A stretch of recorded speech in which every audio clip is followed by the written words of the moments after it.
Hello, everyone. Welcome back to another episode of Talking Tudors. I'm so excited to be joined today by two guests. So, this is very exciting. So, we have Anne Larsen. Hello, Anne. Hello. And we have Steve Maiullo as well. Hello, Steve. Hello. And very excited to be talking about someone that I'm a bit sad to say I don't know very much about. So, I'm really looking forward to learning more about this woman. And this is Anna Maria van Schurman. So, maybe we could start by just you providing a bit of an introduction to Anna and also your work on her. Okay. Well, I'm going to begin by telling you how to pronounce her last Yeah, name please do. because her last name is Flemish. It's not German. Oh, So you would pronounce it Anna Maria van Schurman, Schurman, rather than Sherman. uh-huh. That's a And I good was start. told that by a Flemish colleague who said, no, no, no, Schurman, please. So I stood corrected as well. Excellent. So let me just start by saying a little bit about her life and in particular her family. Her father's family came from Antwerp, which is contemporary Belgium today. But their conversion to Calvinism forced them in in the 1570s, 80s, to flee to Cologne during the reign of terror of the Spanish occupation of the South Netherlands. Her mother, on the other hand, came from a wealthy and noble Protestant family in Germany. And due to persecution in Cologne, because her family was Protestant, the family then, Anna Maria's father and mother, met in Cologne. She was born in 1607, but then they had to, as refugees once again, move to another place. And this time it was the Dutch Republic, which was relatively open at that time to all kinds of different faiths. So they moved to Utrecht in a house situated behind the cathedral where Anna Maria van Schurman spent the next 40 years of her life. She was educated at home by tutors. Of course, they were nobility. And she attended briefly a French school, but her parents quickly decided to take her out of that school because it was too worldly. So her father then took charge of her education in Latin when he heard her one day correcting her brothers, which is a wonderful story, and Steve can say more about that. Um, she became very famous, to say the least. She was regarded throughout the 17th and well into the 18th century as the most learned woman in Europe. And it was really her skill as a linguist, as a rhetorician, as a poet, as a classicist that astounded people of learning across Europe. She knew, for instance, she knew 14 languages. Oh, my And goodness. let me state what these languages were because most of them were biblical languages. There were then both ancient and Oriental languages. She knew Latin and Greek, of course, from her home study. She knew biblical and rabbinic Hebrew. She knew Arabic. She studied Arabic at the University of Utrecht. She studied Chaldaic or Aramaic, Syriac, Persian, Samaritan, and Ethiopian. Oh, my goodness. That is And impressive. that is impressive, right? And she knew five modern languages: French, German, Italian, Flemish, or Dutch, and English. And she may have known a total of 17 languages if we include writings in Japanese, Siamese, and Chinese, which a colleague sent to her to decipher. We don't know if she managed to do that, but she could have because she was a brilliant linguist. She was also a recognized artist. Her accomplishments, which are of very many different kinds, were mostly in the amateur genre practiced by noble women. But it was really her erudition that elicited an extraordinary amount of praise, placing her above most women at the time. She never married. She dedicated herself to celibacy. She was courted in marriage, but absolutely refused. And she also had a life motto, which she wrote on all of the friendship albums. And her life motto was, "My love has been crucified," which refers to her single minded devotion to Christ. And so I think I'll stop here and just let Steve jump in here. Yeah, of course. Steve, please do. Yeah, I mean, let me come back to the bit about the Latin, how she came to know Latin, Yes. actually, because that's a really interesting story. And she writes about that in her spiritual autobiography called the Euclaria.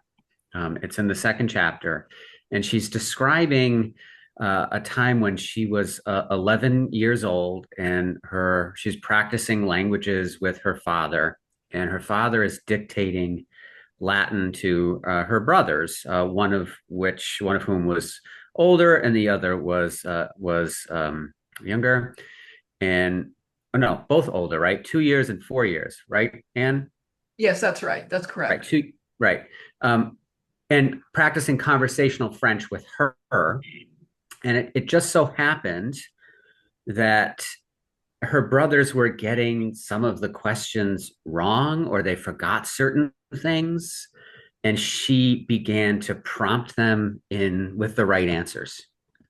And her father said, what's going on here?"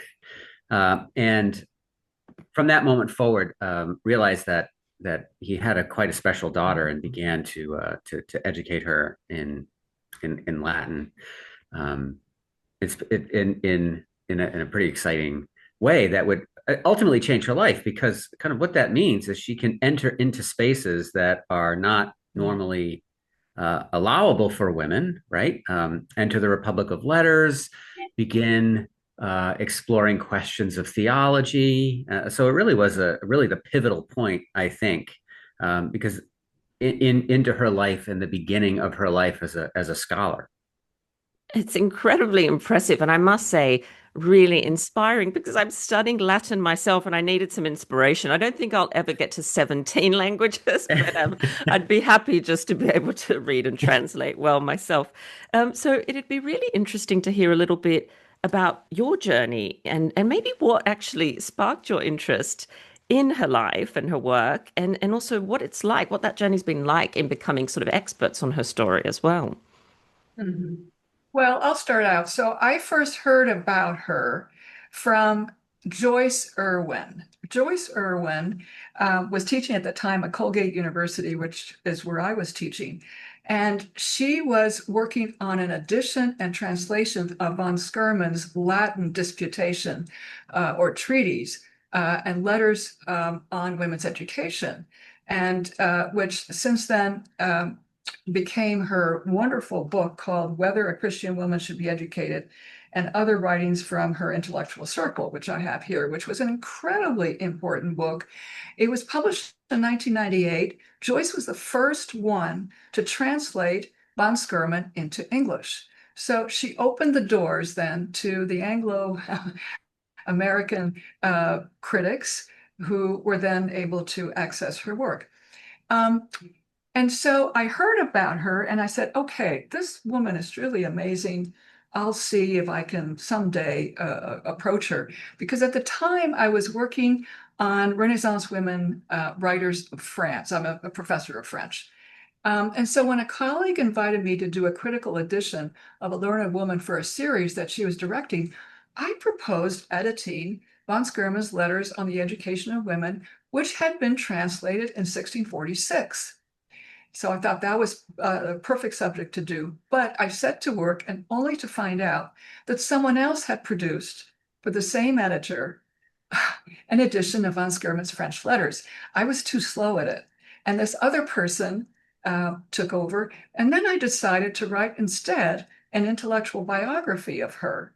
And I'm so glad I did that because that opened up her entire life to me. And I was able to go much more deeply into her life, her works, her philosophy, her theology. And that's what set me going. And that book was published in 2016. So 2016. years ago. Yeah. Wow, fabulous. And what about you, Steve?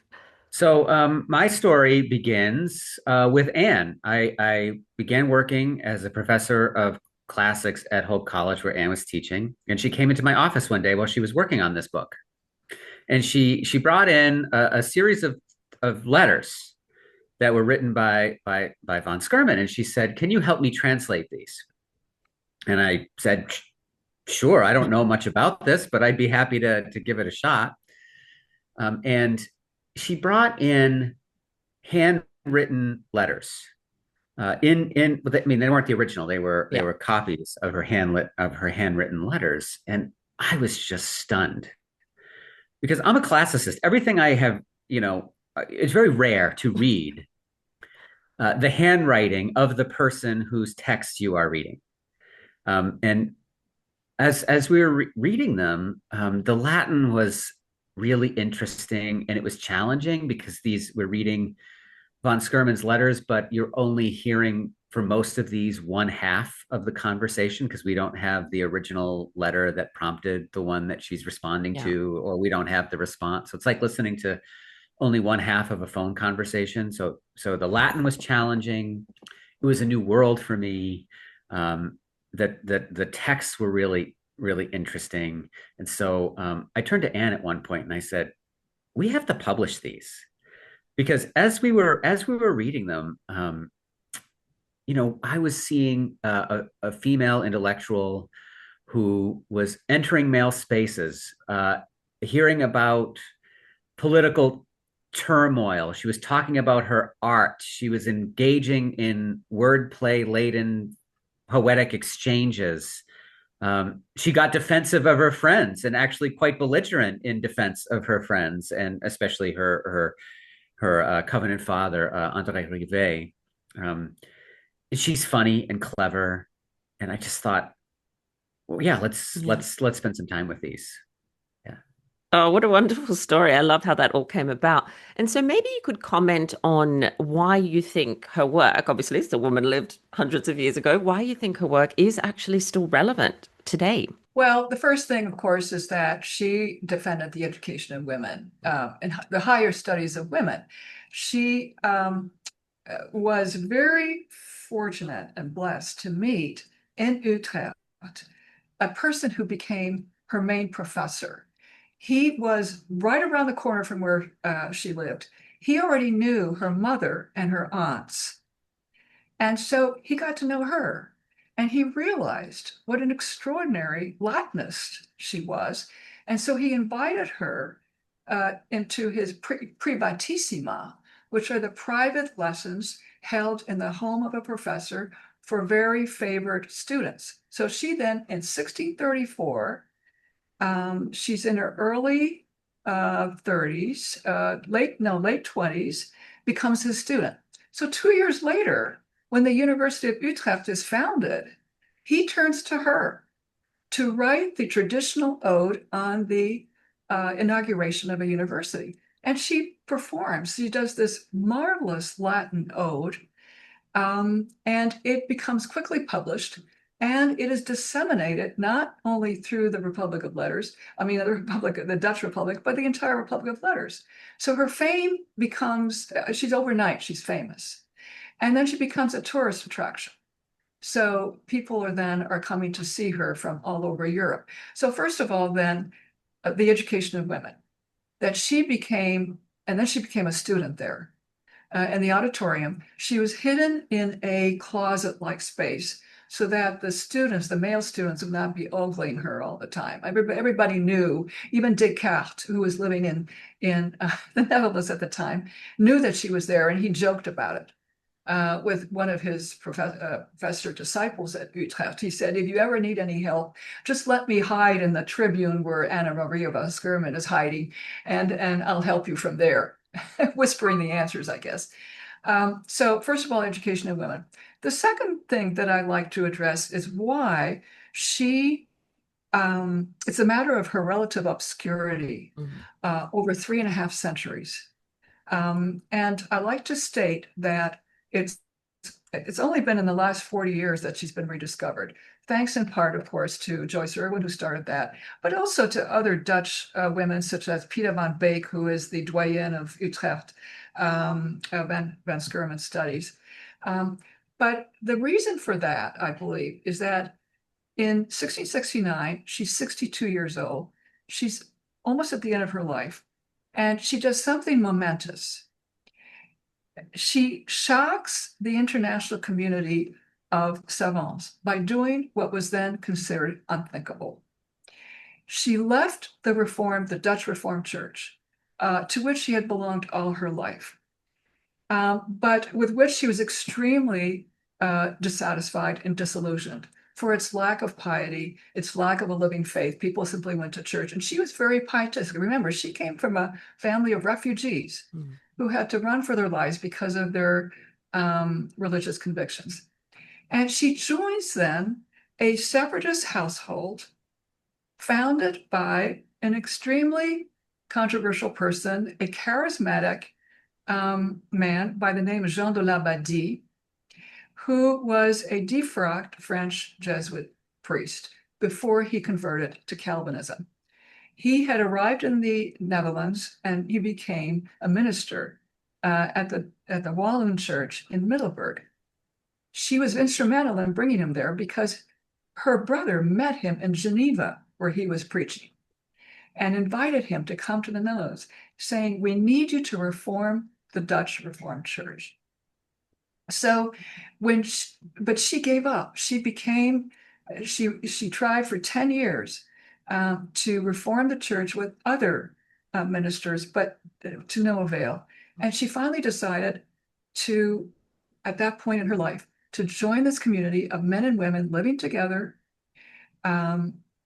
which was absolutely unheard of at the time, and to try to follow a very Christian, simple faith, going back to the Jerusalem church in the New Testament. They wanted to reproduce the same type of living experience where they all shared in common their possessions and all took care of each other. Well, that was way too much for most of the people at the time. Dramatic number of incidents happened in Amsterdam where they lived, and then they moved. And they again became refugees. They lived in Hereford under the protection of Elizabeth of Bohemia, the daughter of Elizabeth Stuart and Frederick V of Bohemia, who were exiled at The Hague. And then the armies of Louis XIV that came to Hereford, and they fled once again as refugees. They fled to Hamburg. They settled in Altona, where they had a very happy 4 years. And then war was declared between Denmark and Sweden. Hamburg was part of the Danish kingdom. And again, they had to flee. In that time period, Jean de Labadie died. And so the entire community moved to Friesland in the northern part of the Netherlands, to a magnificent territory which had been given to them by a nobleman whose 3 sisters were part of that community. So there they lived, some 300 to 400 people, all cultivating the land, living together, and claiming that they were going back to the Jerusalem church. They were the New Jerusalem church. Well, I'll stop here because it's an extraordinary story. It's As you can incredible. tell.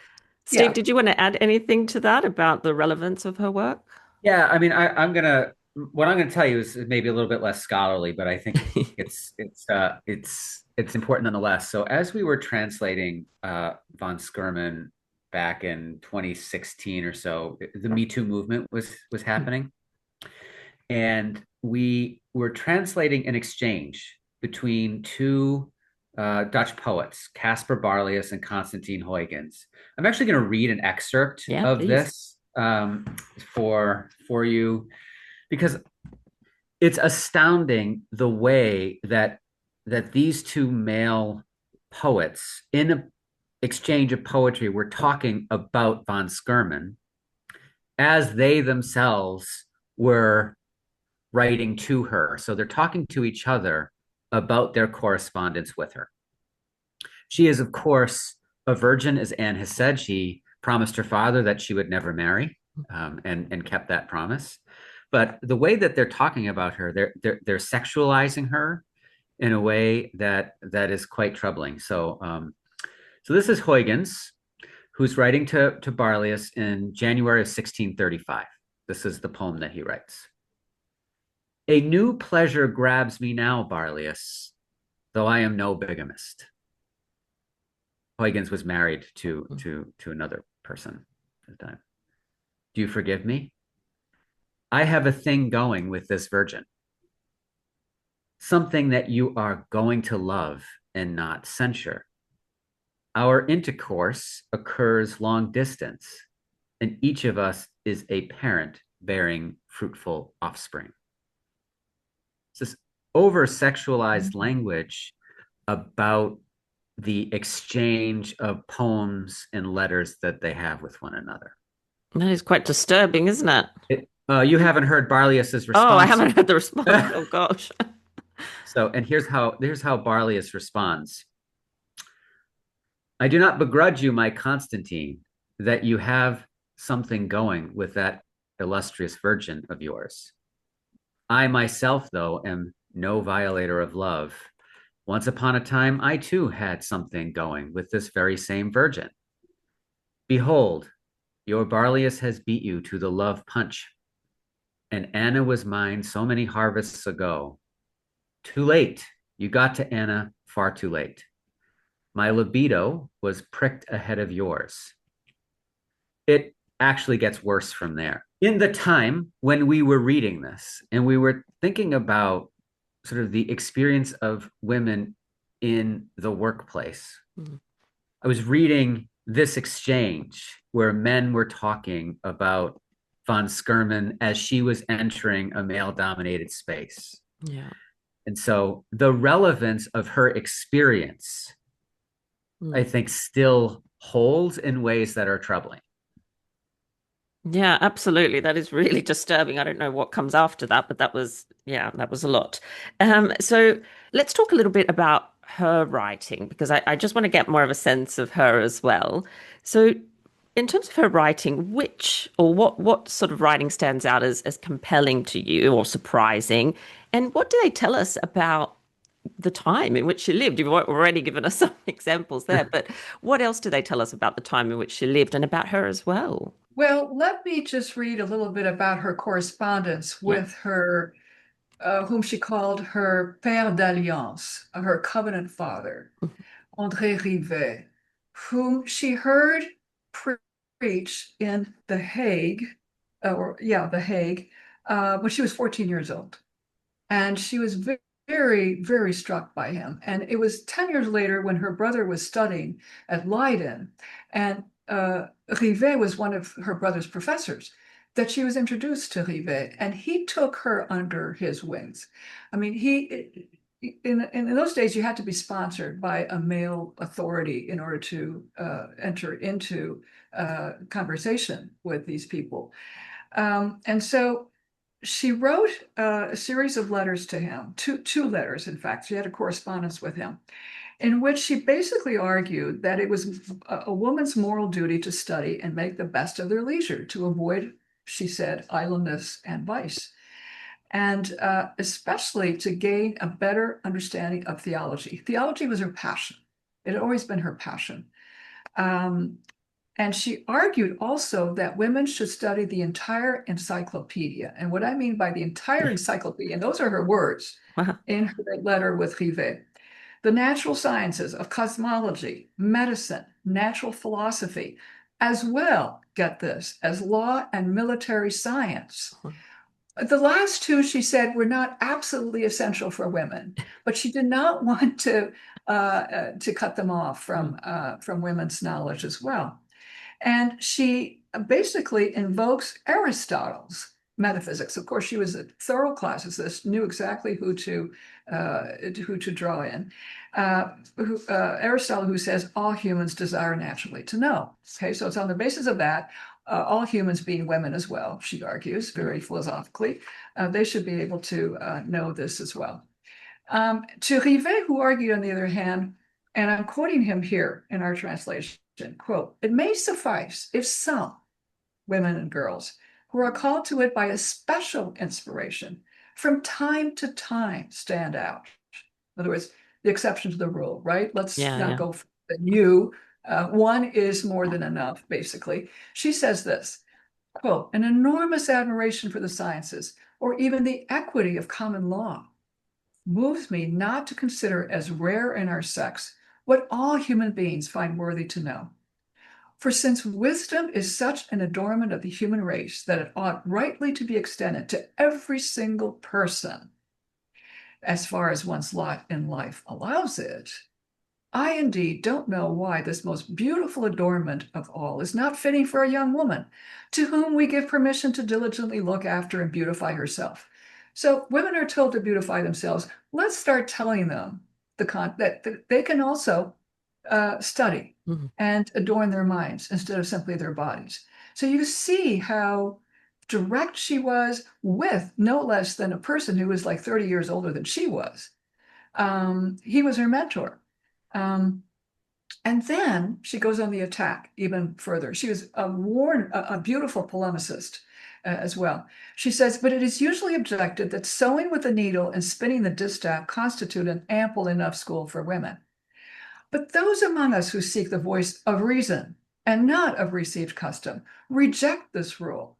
By what law, I ask, have these things become our lot? Is it by divine law or human law? Never will they demonstrate that these restrictions by which they force us into line have been prescribed by fate or determined by God. You can see the force, Yeah. the directness of her rhetoric, powerful rhetoric coming from her. What was Ribre's response? Well, he's taken aback, to say the least. And this is what he says in his response to her. You were exceptionally eloquent and precise in your arguments. And then he makes it all about her. He says, you wanted this education to be for many women so that you might hide in the crowd and have nothing singular attributed to you. And then he says, forgive me if I were to say that the truth will not follow your words, and that even if you should get from me what you want, you would not be able to draw womankind over to your opinion. You will thus fight on either alone or with very few others, abandoned by everyone else whose character or mind do not incline towards such things. So again, treating her as the exception to the rule, Mm. she should leave it at that. Yeah. And of course, she balks at that. That takes enormous courage at such a young age to confront one of the greatest theologians at that time, André Rivet. So she took him on beautifully. Oh, it's extraordinary. And it's extraordinary to have all those letters, those exchanges. Sometimes the women I study, unfortunately, we might have one or two letters in their own hand. And this has opened such a window, hasn't it, into their lives and personalities as well. Yeah, that's right. Yeah, that's what's been so remarkable for me and what drew me in. I think Joyce Irwin has done some marvelous work, as Anne has said. Our volume of letters, which sort of expands the number of letters that are available in English now, building on Joyce's work, allows us to see the human being behind the fame that's associated with her. So as you read all of these letters in order, you can see how the relationship between von Schurman and Rivet develop, right? It starts tentatively where she's much more deferential, even in sharing her ideas about for the universal education of women, she's hesitant. But as the relationship develops, you see both of them opening up to one another. And then actually what you see is von Schurman becoming his defender in theological debates, so much so that she goes to fight for him and becomes bolder through this relationship. And you can see as he's writing to her, he's offering her, she's offering him some consolation, some advice, some inspiration. She writes poems, for example. There's this famous debate. I won't get into the theology component of it between Rivet and Grotius, and von Schurman is writing to Rivet about this and how he's right and keep going. You've got it. I'm with you. I've got your back. And then Grotius dies, and a theological work is published after his death, and von Schurman writes a poem about this. It's kind of this mordant and sarcastic poem, but one that here, I'll read it. It's really interesting. Yeah, please do. Look how this man irritates his enemy from beyond the grave, she writes. His anger still seethes and didn't expire atop the pyre. Well, he was still alive. He was beaten under Rivet's arms. So why is Grotius returning to fight after his death? How wonderful indeed to take a shot at Achilles' right hand without sustaining his return fire. No doubt he wanted to inflict damage with impunity. He didn't believe that anyone could retaliate against a ghost. Well, he might think he has eluded his enemy's triumph, but in reality, the whole world will witness it.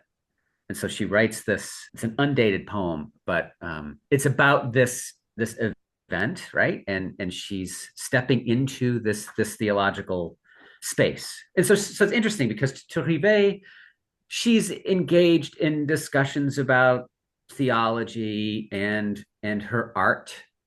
When she writes to Huygens, she engages in poetic exchange with him. Now, Huygens is the person that I was talking about before that had that sort of disgusting exchange with Barlius. Huygens was constantly trying to, I don't know, how subtle it is, Anne. It reads as not subtle to me. He thought of Anna Maria von Schurman as a potential spouse after his wife died, and was trying to court her, I think, in not so subtle way. So, for example, in a letter that's from 1639, when Huygens writes to von Schurman after the publication of his poem called "The Day's Work," which he completed just after his wife had died in childbirth, he writes to her asking her to be an editor. And what's interesting is that his wife used to be his editor. So in asking her to serve as that editor, he's asking her to step into this sort of spouse role, or the role of his wife. And he has this pun where he says, he asks for her, the Virgin, which in Latin is Virgo, to be his flogging rod, which in Latin is virga, right? Would you be my virga? He's playing this game. So his proposal. And von Schurman has to approach this with delicacy and care, right? Because she enjoys the literary exchange. She enjoys the exchange of poetry, but she's not interested in the proposal. Yeah. So her response, and I'll read you her response. What she says, "You ask whether these poems deserve the light of day. Who would say no? Even her noble shade demands this for herself." The shade she's referring to is, of course, his wife. Subtle, right? Encouraging him on his work, but reminds him that he wrote it for his wife and we need to keep it that way, right? So it's this beautiful rejection where she's using her poetic prowess to reiterate her feminine modesty, but she does so in a way that allows her to engage her art. These are the sorts of things that come out in the exchanges that we've been reading, and it's been a tremendous gift to be able to do it. Yeah. What a treasure trove. It's incredible, absolutely incredible. And so, often when I've looked at 16th century women, scholarly women, they operate in these incredible networks. So I would love to hear a little bit about the other scholars and the other figures of her time. And you've obviously talked about some people there that that von Schurman is interacting with. Yeah, that's absolutely right. I mean, the first thing, of course, to remind everybody is that she corresponded with practically all the luminaries of the Dutch Republic and the International Republic of Letters. And I just want to give you a roster here. This included a roster of political, religious, philosophical, legal experts, thinkers, writers, and even foreign heads of state, such as Cardinal Richelieu. Unfortunately, we don't have the correspondence with Richelieu. It would have been lovely to have. Many of her letters to all these people, unfortunately, did not survive because, for one, she herself burned many of them before she died in 1678. Quite a few, though, were published in her epistolary collection. This wonderful, wonderful book that was published at the height of her fame in 1648. It's called Minor Works and the languages here, minor works in Hebrew, Greek, Latin, and French, in prose and verse, by the most noble maiden, Anna Maria van Schurman. Two other editions immediately appeared right after that in 1650, 1652. And then further editions appeared also in the 18th century. She was, for over 4 decades, at the heart of an international community of female scholars. And that's what's so interesting.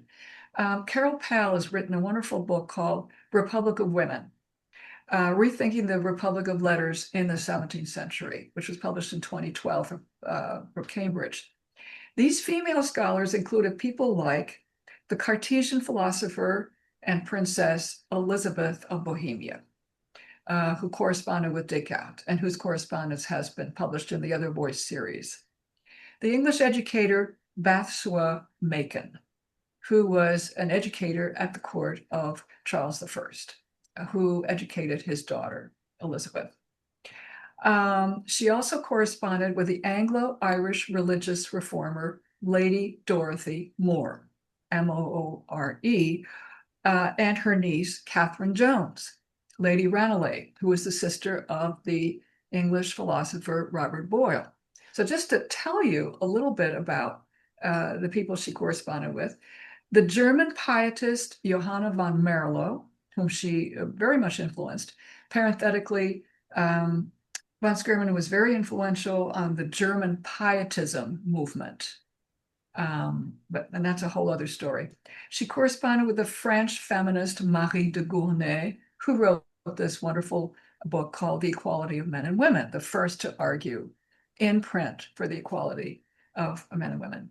And one could go on and on. Now, there were 2 correspondents, Descartes and Queen Christina of Sweden, whose cases were a little different. They did not belong to her inner circle, and she had a fraught relationship with both. And maybe I can tell you a little bit about that. Let me start with Descartes.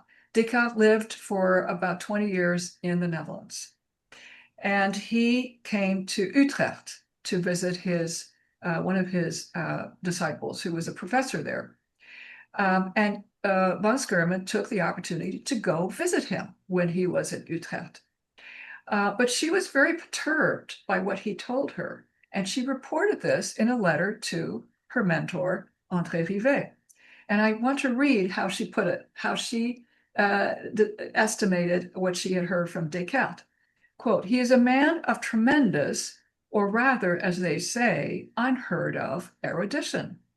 But he seems not to hold a very high opinion of the study of the liberal arts.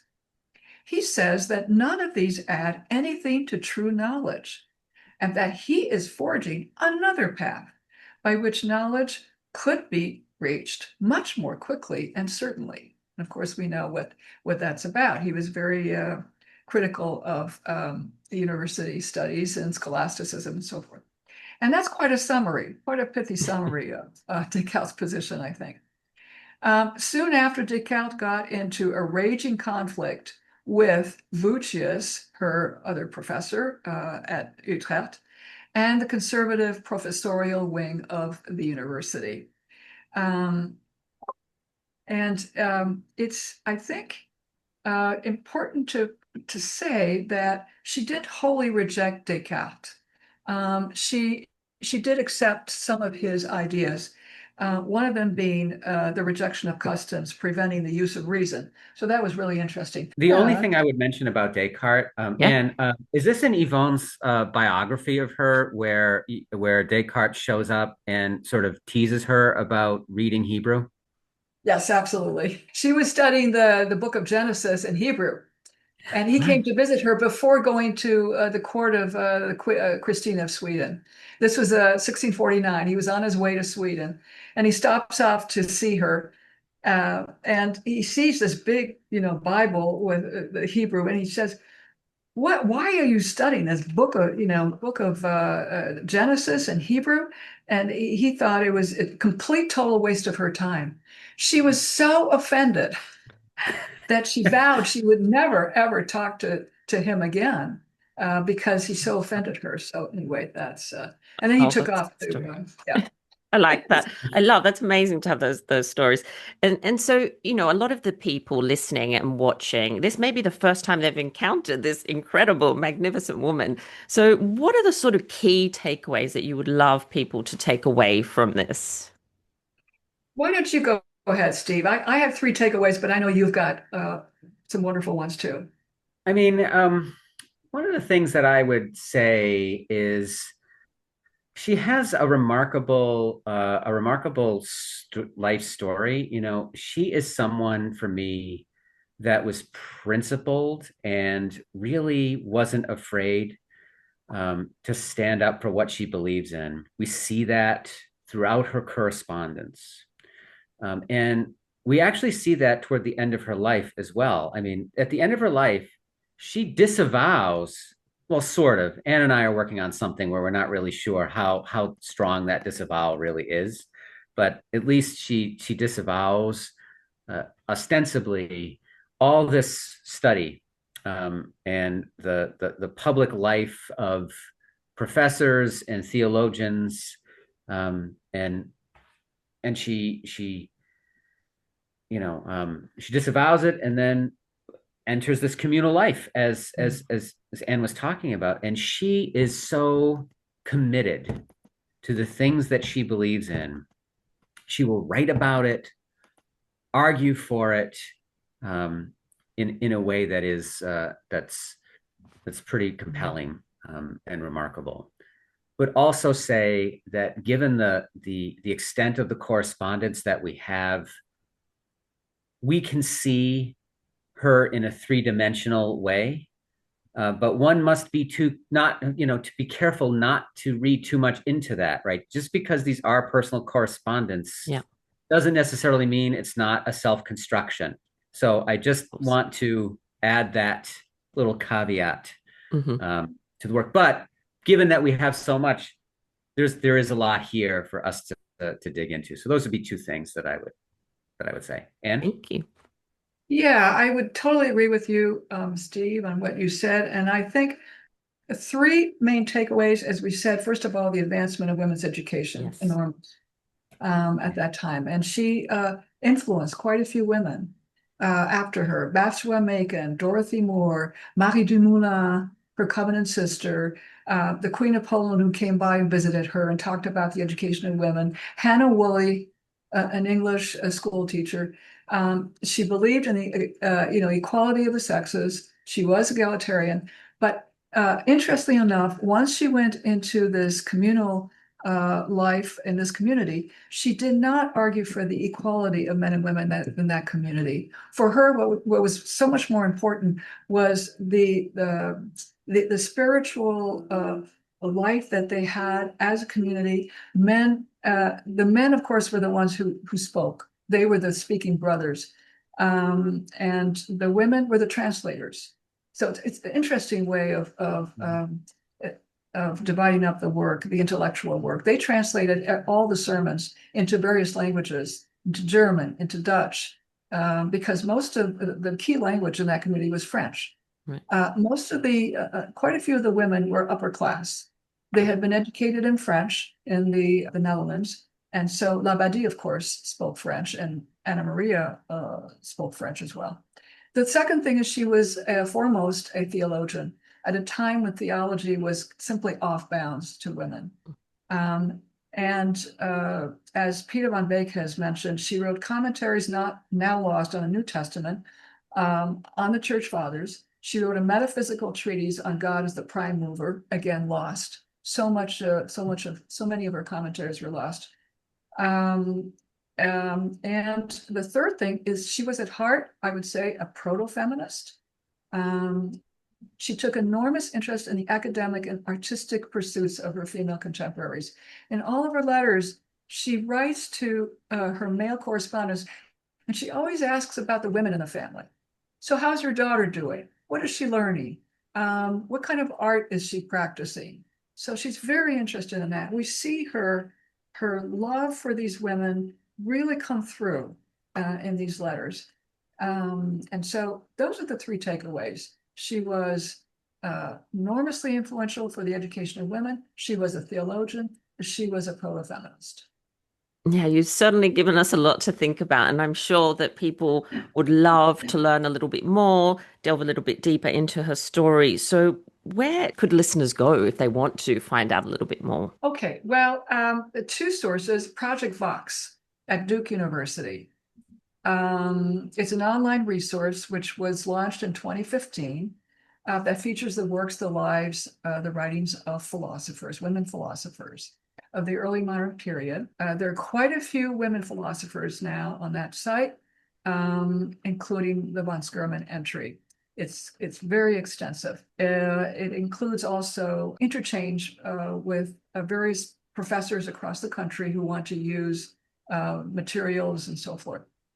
The second is another helpful resource is the online New Narratives in the History of Philosophy, which aims at recovering the writings of women and other neglected thinkers. So those two are online resources, which are really good places to start with. And Peta van Beek also has her own website, which is very extensive. And I would encourage people who want to know more to go there.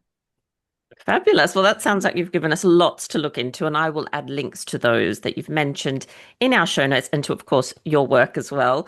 That certainly sounds like a must buy if people want to certainly learn more about her. And honestly, it's been so wonderful to hear about her story, but also to meet the two of you and see this beautiful collaboration that you have going that is really inspiring. So thank you so much for joining me on the podcast. Thank you so much. Thank you. Thank you so much for having us.